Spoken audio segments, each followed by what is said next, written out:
A markoló kanalának minden csapása egy újabb darabot szakít ki a múltból. A por lassan beteríti az udvart, ahol egykor emberek éltek, dolgoztak, reméltek. A Hős utca története ma véget ér. De ahhoz, hogy megértsük, miért fontos ez a pillanat, közel 90 évet kell visszautaznunk az időben. 1937-et írunk. Budapest gyorsan növekvő város. A gazdasági világválság és a lakáshiány után egyre több családnak van szüksége megfizethető otthonra. A főváros ezért a 10. kerületben 2 hosszú épületet emel. Összesen 317 szükséglakást készül el. Nem végleges otthonoknak szánják őket, inkább átmeneti segítségnek azoknak, akik önerőből nem tudtak lakáshoz jutni. Az épületek egyszerűek voltak. Kis lakások, közös udvar, hosszú gangok. Nem a kényelemről szóltak, hanem arról, hogy fedél kerüljön az emberek feje fölé. A II. Világháború éveit is átvészelték. Aztán jött az államszocializmus, és a Hős utca ugyanúgy része lett Budapest mindennapjainak, mint számos más munkanegyed.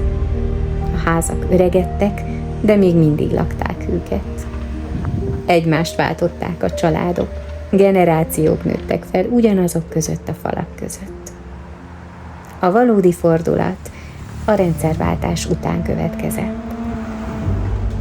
Miközben Budapest sok része megújult, a Hős utcában szinte megállt az idő. A felújítások elmaradtak.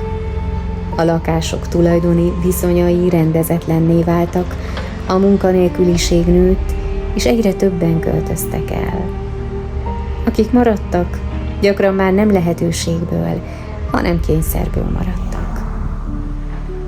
A Hős utca neve lassan országosan ismertté vált.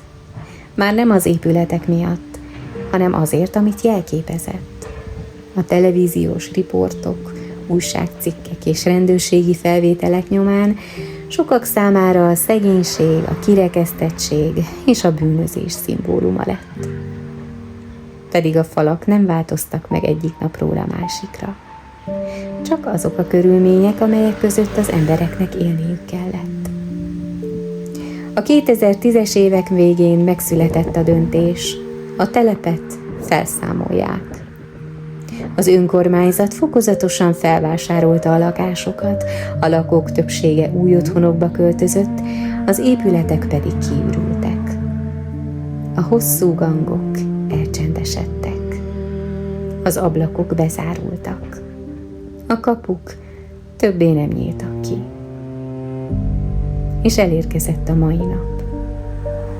A bontógépek ledöntötték az utolsó falakat is. De a Hős utca története ezzel nem fejeződik be.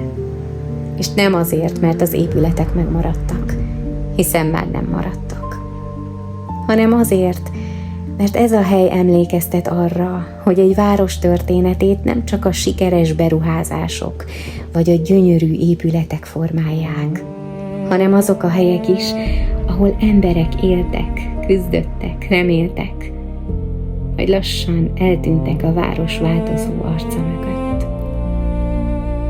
Ma már csak a por száll, de közel 90 év történetét semmilyen bontógép nem tudja eltörölni.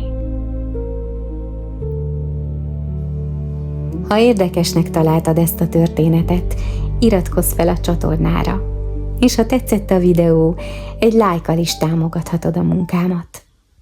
Köszönöm, hogy velem tartottál.